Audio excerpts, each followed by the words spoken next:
Adventure in Pipeman on W4CY Radio.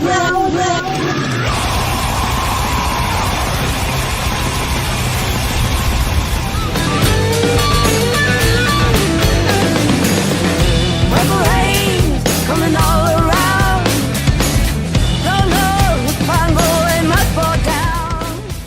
This is the Pipeman here on the Adventures Pipeman W4CY Radio, and I'm here with a legendary drummer from some amazing bands, and we got some great news that we're going to talk about. So let's welcome to the show Carmine Appice.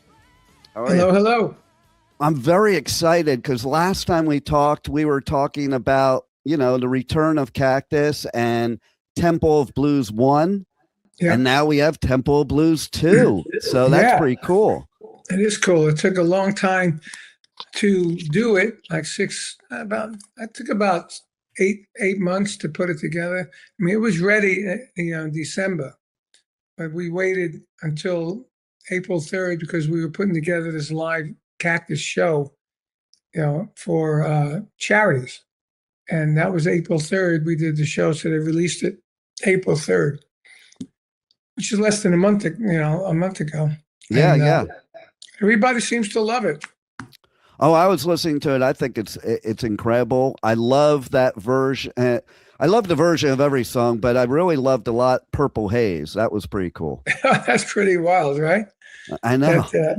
The one, I got to understand, number one, nobody on this record or the last record was ever in the same room together. Wow. This was all done individually in everybody's studios, starting with the drums, including Purple Haze. So Purple Haze happened by Cleopatra Records owned the rights to her vocals after she passed. So they called me and said, look, we'd like to do Melanie and Cactus together. This was before we're doing this album. And I said, really? Melanie? He says, yeah, we got a version of Melanie singing Purple Haze, which is awesome. So I said, well, let me hear it. So they sent it to me, just the vocal. Right. And I said, wow, that's Melanie. It's killer. I mean, some of the screams she has is like Janis Joplin, And I said, yeah, we can do this. So the way we would do it is we got the tempo, like whatever it was, and then we take her voice and we stretch it along the tempo to make sure it's in tempo on a click. That's the only way you could do these things studio to studio in people's houses. So once we did that, then I did drums to it, right? And where the solos were going to be, we had to cut the vocal, leave room for the solos, and continue the vocal. So we had to edit, and according to the drum arrangement that I put together, okay? And then we got my guitar player to play the guitar on it, and he put some bass on it too to make it a full demo. So now we got her voice, drums, bass, and guitar, right? And then our normal bass player, James Computer, was out of town. He couldn't do it, so we got Tony Franklin to play on it. Because Tony played with Cactus a bunch of times, played in Venezuela, played in Europe, played in America, so he's like a secondary Cactus bass player. And then he played on it. And then we gave it to my engineer, Pat Regan, co-producer of this album, and he mixed it. And it came out fantastic, And when I talk about this, I say, man, this track is a long way from the roller skate song. Right. Totally. And when she screams a couple of times, it's awesome. I said, wow. We knew Janis Joplin in the old days, and know what she kind of sounds like. And when she did those couple of screams, I said, well, man, this sounds like Janis Joplin. It doesn't sound like Melanie, So it came out fantastic. And Artie Gillen is our guitar player and with Cactus, and he's been with us for a few years now. He's a monster. He's just a monster player. And he did the solos on that. And then after the solo, we cut, and we went to this, just a voice and all kinds of effects, You know what I'm talking about? Yeah, totally. And then it comes back in, then it ends with her voice. Yeah. Like all psychedelic, I cool. love it. Yeah, and Jimmy would have loved it. And I want to know too, what was it like to be around people like Janis Joplin, Jimi Hendrix, like that? Back in those days, it wasn't a business yet. Yeah, It really wasn't. Led Zeppelin, Vanilla Fudge and Led Zeppelin, $4.50. Come on, that's ridiculous. But it was, like it was just hanging out. There's just people, musicians hanging out, talking about stuff and hanging out, playing blues. And, Hendrix, I knew Hendrix before he was Jimi Hendrix. He was Jimmy James, and we played clubs together in New York. nice. We would play sets like 30 minutes each, and midnight they would play records, and we'd have an hour. And we go up to, in the city, we played the West Side. In those days, I don't know if you ever saw the movie Panic in Needle Park. And in that area, which is now very exclusive, high end. My wife had an apartment there. We just sold. It was a fortune to sell it. Wow. And in those days, it was junk. It was people junk on, junkies. It was hookers. It was pimps. All that stuff. And we went over in the middle of the show. We had an hour off. We went up to some black prostitute's apartment, smoking some pot. And Jimmy would say, "Oh man, I got to make it. I want to make it out of here. I want to make it." For me, I didn't care if I made it. I want to make a living like my drum teacher. Had a nice, little house in Brooklyn. He had a drum room. He had a Cadillac. I said, "Hey, that's living," Right. And we played it together a lot. I think that gig we played was either 2 weeks or a month long. So I got to know him, and then we started making this Vanilla Fudge. I started seeing this guy in the press playing with his teeth, and I said, "With his hair like that?" And I said, "That must be Jimmy James." And we called Jimi Hendrix. Next time I saw him was in London, and we reminded him of that day of smoking pot, talking about this. And he said, "Oh yeah, I remember that." He goes, "What are you doing here?" I said, "I play with Vanilla Fudge." And he goes, "Oh, I love the fudge." Nice. So it was like immediate. We got back together and we did a lot of gigs with him, and it was very timid, kind of soft-spoken, kind of like Prince, same Right. guy, very introverted, till he gets on stage, But he was a nice I think guy. that's a lot of people, right? A lot of musicians, people lot of think guitar they're like players. they think they're the most extroverted people out there, but they're only like that on stage. Yeah, it's like guitar players. Jeff Beck, same thing, introverted. John Sykes was not so introverted, but he was in between. He was like a normal guy. Jim McCarty was a normal guy. Different guitar players, but it was great. And the one jam with Janis Joplin, we had a Miami Pop Festival. Vanilla Fudge headlined it. And we were jamming with Johnny Winter. We were playing the blues with Johnny Winter and her singing. And after she's singing, Johnny's playing guitar in a solo. And she come up to me and said, "Hey, drummer boy, have some of this." She stuck this bottle in my face, tipped it up. I went, "Whoa," there's Southern comfort, I almost fell off the drum stool, She was drinking it like easy, but we did a lot of gigs with her and Big Brother and Vanilla Fudge. There it wasn't a business yet, just everybody having a good time. Yeah, I imagine there was probably a lot more camaraderie back then than now, maybe because you didn't have the interference to get people like not a community. Well, there is a lot, but I try and with these albums, we try and create that. Yeah. Again, we did the gig. I just did an interview with a guy that was at the gig, and he noticed. He said, "Man, it was such great camaraderie with everybody." We had Billy Sheehan, Tony Franklin, Eric Gales, Pat Travers, Bumblefoot, my singer from the Rod Show, Doug Pinnick, all on stage. Nice. And it was really fun. Everybody had a great time. Everybody, when we left, said, let us know if you want to do it again, I love that.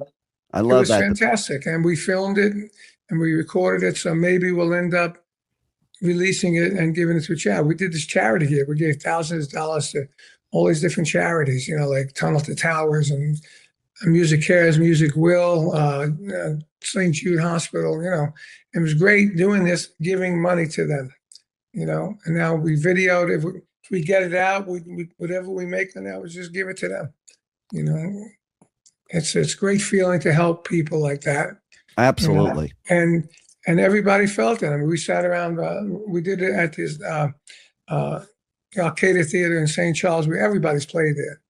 And the owner, Ron, was a friend of mine. When me and Vinny were doing Hanging and Banging podcast, we had 85 episodes during COVID. Yeah. And Ron was our other host. There's the three of us. So we became really close and all that. So, we played his venue many times. He's always done great with it. So he had a big dinner for everybody. It was like, I don't know how many people there was, like a lot of people. And I sat with Billy Sheehan and Doug Pinnick next to me. I was here, and who was over there? It was Eric Gale's over here and his wife. So it was like all five of us, and we had some amazing talking. That's great. About everybody's, when they grew up and what they did and how they did it, and it was amazing. And then everybody on the whole table was talking like that, and it was just great. There was no attitudes, no problems. It was fantastic. That's the way it should be. Yeah, you say, "Hey, Eric, we don't need you yet. Go, hold on for a minute." Okay, he goes sit down. It wasn't a way. What do you mean? You know what I'm saying? No attitude. It was beautiful. It was beautiful. And when you first started, we had three bass players, and I said, "Billy, you play. Tony, you lay back on this one. James, you lay back. Then Tony, you play. Billy, you lay back. No attitudes. It's great." That's the way it should be. And when you first started Cactus, could you ever imagine that you would be putting out a new album in 2026? I didn't even imagine I'd be around in 226. Right. I mean, I'm living in my 80th year right now. It's amazing, right? I never thought either. I'm from the 80s, so I thought we were going to just all blow up, and I wasn't even going to make it past 20. Well, in the 60s were worse than the 80s. I mean, everybody was doing drugs. Yeah. LSD and uppers and downers. And well, was it true that Jimmy used to have LSD in his headband when he performed on stage? Jimi Hendrix, yeah. I never knew that. I never heard about that. That's something I've read before. I'm like, who knows if somebody just said it. Some of these things are created by these writers. Exactly. Like somebody just said, I saw something that said, Jimmy Page said it wasn't Led Zeppelin with the Mud Shark. It was Led Zeppelin's tour manager and Carmine Appice. It wasn't me, It was Led Zeppelin. It was John Bonham. It was our roadie, one of our roadies. John Bonham, Richie Cole, one of our roadies. And that's it, Well, nowadays, I had to leave. It was my room. I had to leave. It was so disgusting, But anyway, that's what I'm saying. These writers write things, and they didn't even know what they're talking about. Well, nowadays, nobody even checks either. Like, right? You could post anything you want on social media, and people take the ball and run without even checking. Social media is such bullshit. All my people say, post it on social media. You got a new album, post it. I go, why? Nobody gives a fuck on social media. And my proof is I do things specifically. Like I put my grandson, I just had a new grandson, 1,000 comments. 1,000 comments. Okay. Then I'll put on Cactus playing here, blah, blah, blah. 2 comments. And then I'll put on, I'm thinking of changing my image, my photo, what do you think? 800-900 comments. 58,000 people viewed it. And then I'll put on, we're playing so-and-so, or an album's out, 2 comments. I said, that's all it's all about is bullshit, Yeah, you're not wrong. Hear about what you're doing in your career. They want to see what kind of bullshit you put up. You're not wrong. I go through it all the time too. I'm dying. I stopped dyeing my hair from black and purple to what it looks like now. What do you think? Tons of comments. Whenever you say, what do you think? Yeah. Your thought. Tons of comments. Well, that's like with me. I had up until last year for a while, my trademark was my hair was blue. And everybody would show up on social media every time I was getting my hair done to see what color it would be next. That was the most important thing they were looking for. Exactly. Well, let me see. There's not much hair there, though. No, it's blonde. Oh, it is blonde. Oh, that's why it's blonde. Yeah, I'm getting a weird. yeah, thing around that's your head. because that's because I have that cool background behind me. Yeah, exactly. But it's like it's going weird colors. Blonde and blues on top of your head. Yeah, really weird. I can't tell where your head is almost. I know, right? And see, it's funny. At one point, my hair was the color of the vinyl on your album there. Right. So, Well, see, I had black and purple hair for years. Black and purple, and finally, like 4 years ago, my wife said, "Aren't you getting sick and tired of dyeing it? Because it's my a hair lot was of work, black, right? and then you had to dye it blonde, and then you had to put the color in. It takes 6-7 hours every time." I said, "You know what? Yeah, I am tired of it. So why don't you just let it go?" So my hairdresser let it go from the top down. She had purple in there. Purple got bigger and bigger, but this purple easily washes out. So by the time it covered my whole head, we just washed it out. Yeah. And I was silver. And my wife said, well, my hairstyle that I had, she said, "You look like Maud from TV." I said, "Great, thank you." So she said, "Comb it back." So I combed it back, and I said, I don't like the fact it's all silver. So we started putting black streaks in it. So now I got the silver with black streaks. I'm going Saturday to put some black streaks back, because as you can see from here back, it's grown that much, Yeah, And I'm with you, man. People love my hair. Now people love my hair. They say, "Oh, your hair is wonderful. It's beautiful. And I love the style. You look great. Blah, blah, blah. You look younger." I said, "Wow, great." So I don't mind. It's easy to take care of now. I just comb it back, put some gel in it. It's a lot of work the other way, right? Like the blue. Yeah. I used to go on tour and have to bring my own pillowcase and my own towel, because I didn't want to ruin anybody's crap. Black pillowcase, black towels, right? Totally. Yeah. And then it's funny you said about the purple, because last year I'm going to Welcome to Rockville in a few days to cover that festival. And last year at that festival, I met this hairstylist. She does like all the rock bands at the festival. So I had her do my hair while I was doing an interview of the band she was there with. And that's cool. Well, it's easier for you. You got blonde hair. Well, no, my hair is naturally it's naturally all really gray, but it's natural. It used to be naturally dark. So yes, I have to go, like, this color is more my color, so I have to go and I have to get it bleached and then put the blue on and get the whole process just like you described. So she did it, and I said, "Do whatever you want. I don't even care." I wasn't even paying attention. I was doing the interview, and she did black, blue, pink, and purple. Oh my God. Yeah. I mean, the other day I saw a young girl we were talking about, for my rod show. We're still figuring out the merch, because there's a lot more women.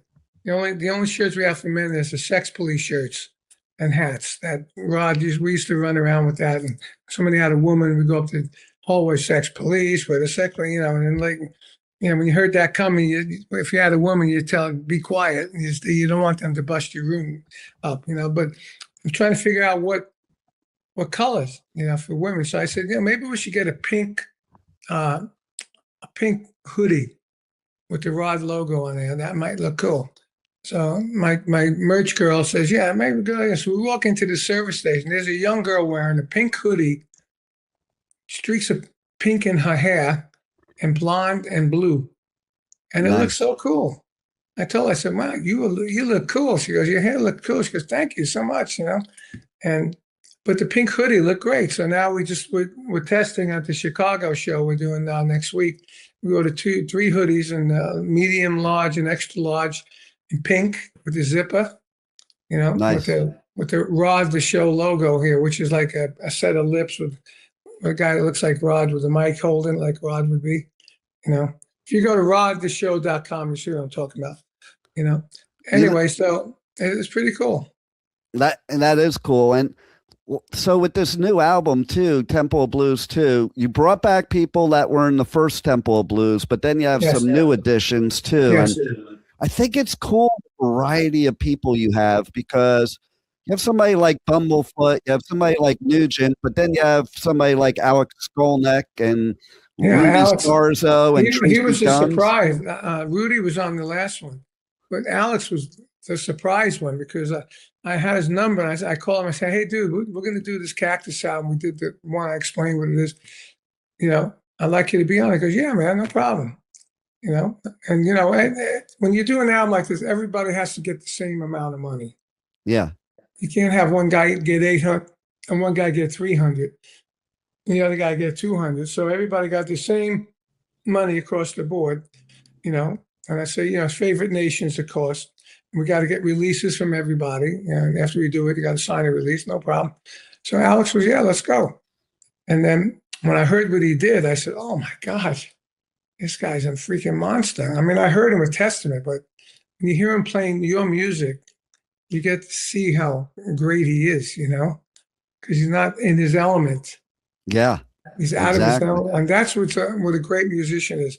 When you can play out of your element and still be great, that's a sign of a great musician. I think so too, because it's easy when you're doing your own element because you're used to it. It's a habit. You don't even think about it. When you got to go do something different, you really got to dig deep. Yeah.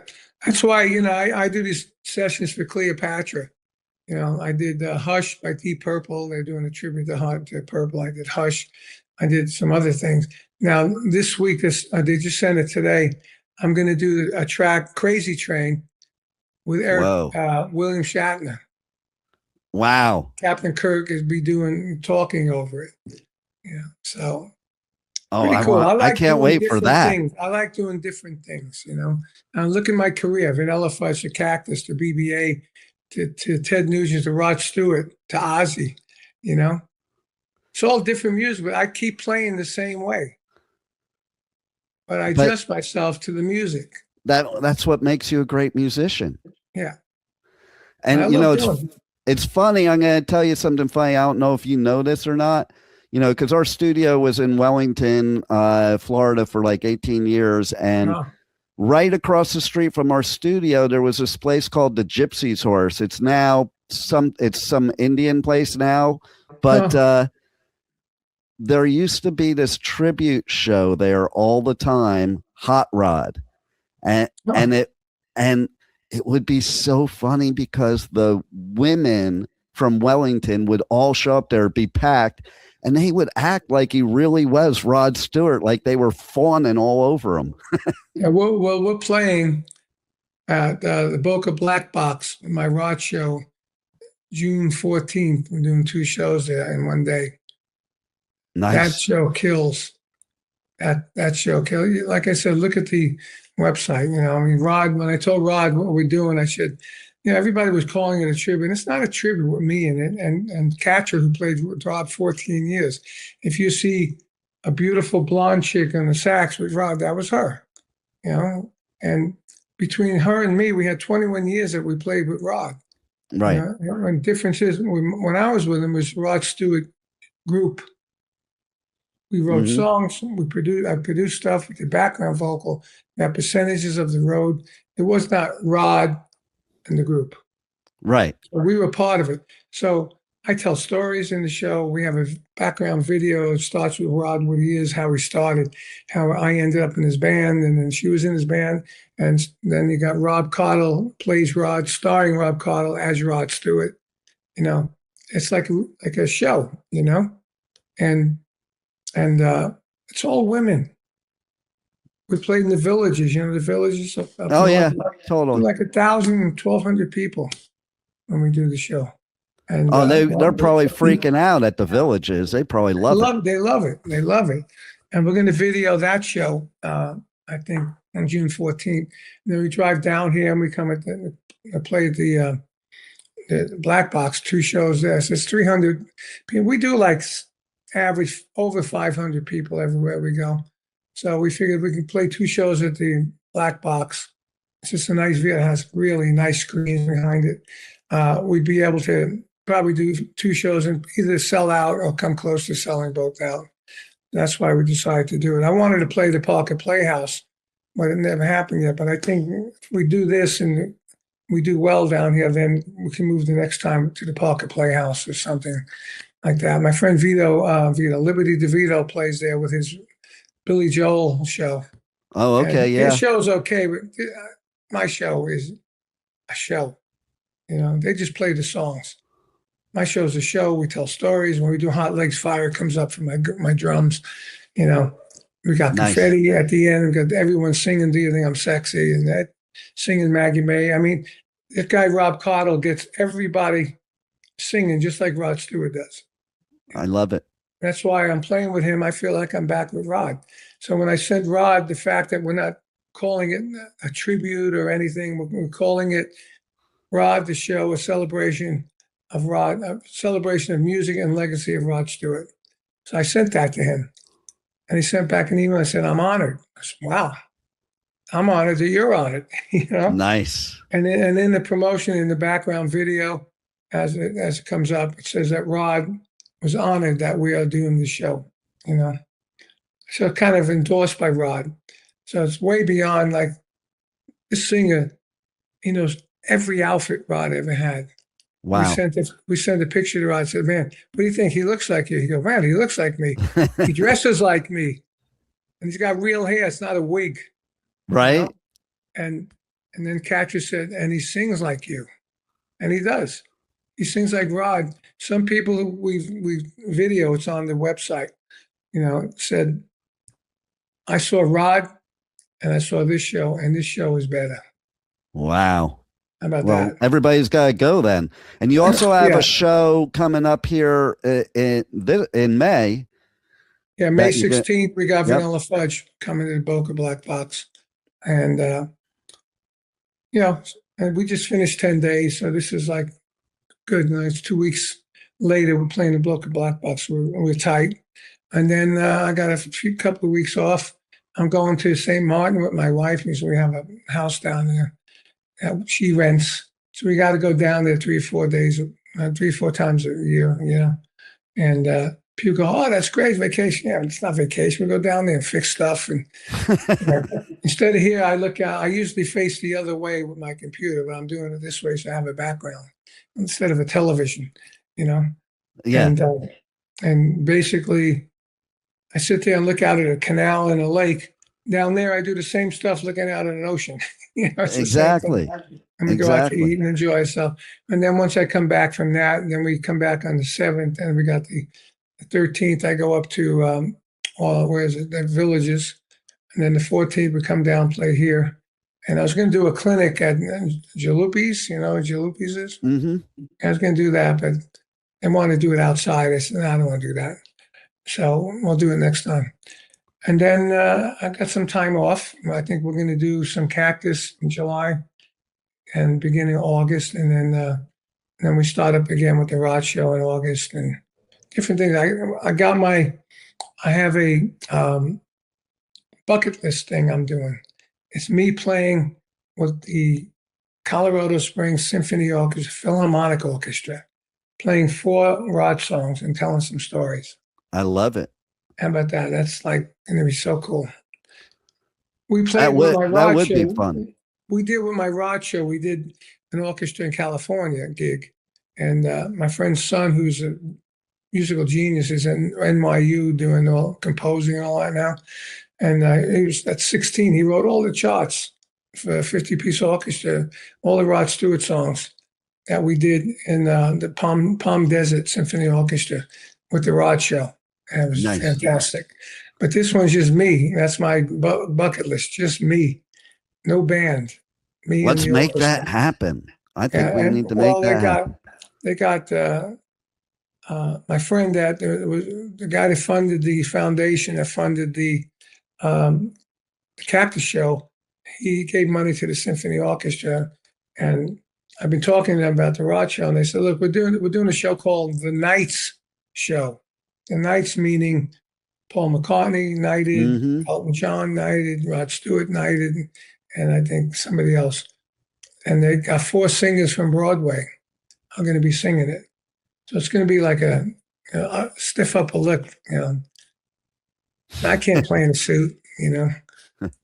But I can't imagine playing drums in a suit. by the No, I way. used to do in the old days. If you look at the Ed Sullivan Show, I'm playing with a red velvet jacket, and going Yeah, I crazy. can't even imagine that. It's tough enough with any clothes on. It's tough. It is tough.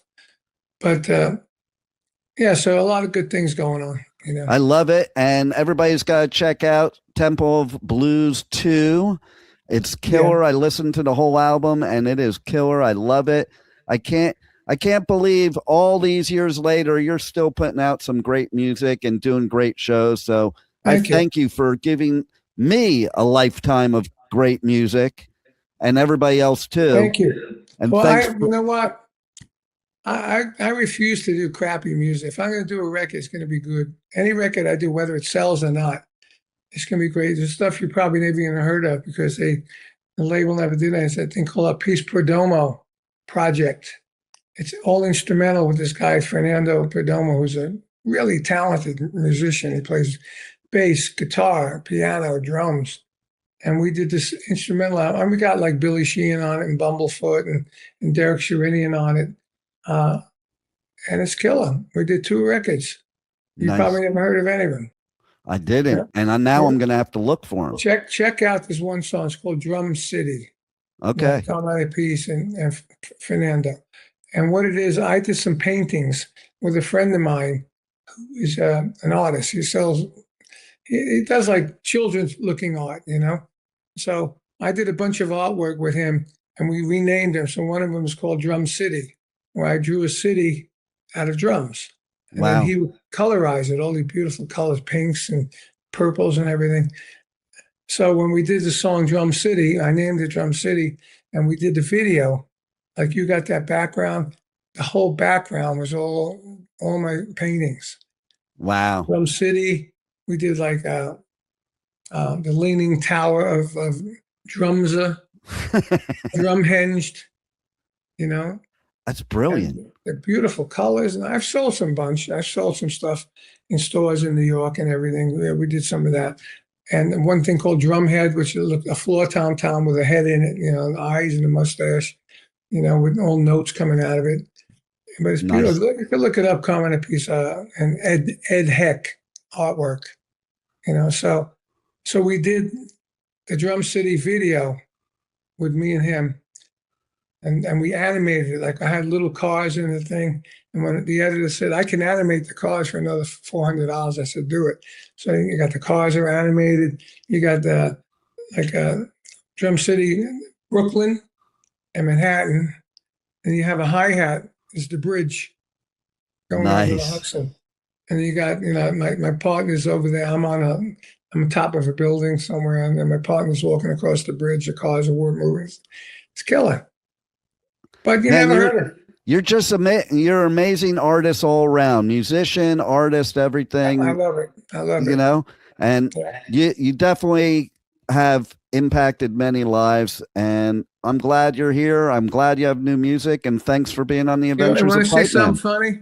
Yeah. We met this girl that came to the gigs, a woman from Japan. She's got Carmine Appice on the menu. I don't know if you can see that. Can you see that? Oh, look at that. That's pretty cool. Right? So, like I said, please take a look at my restaurant menu. You look at, and drumming inspired my menu. I turn your ears into flavors. So, this is like heavy metal me, That's great. And then you got the menu, like this here is a mustache nan.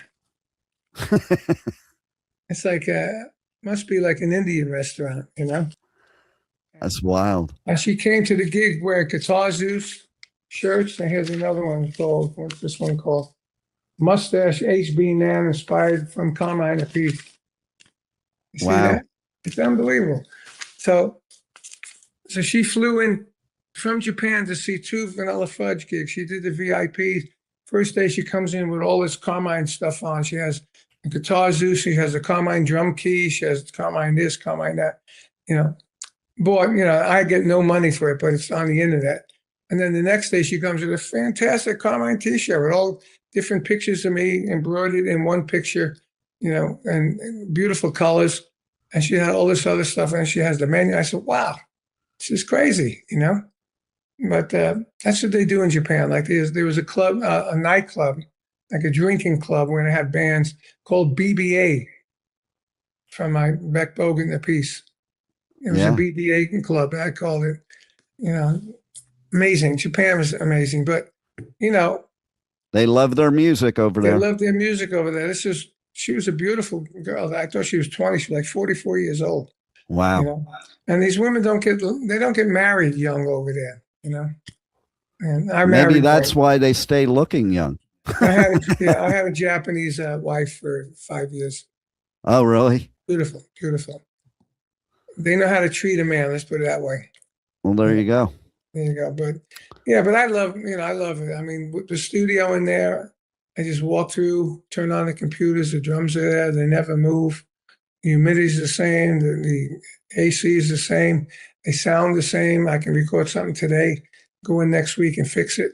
Doesn't change sound. Nice. I engineer it myself now, and then I give the drums to my engineer, Pat Regan. He makes it sound fantastic,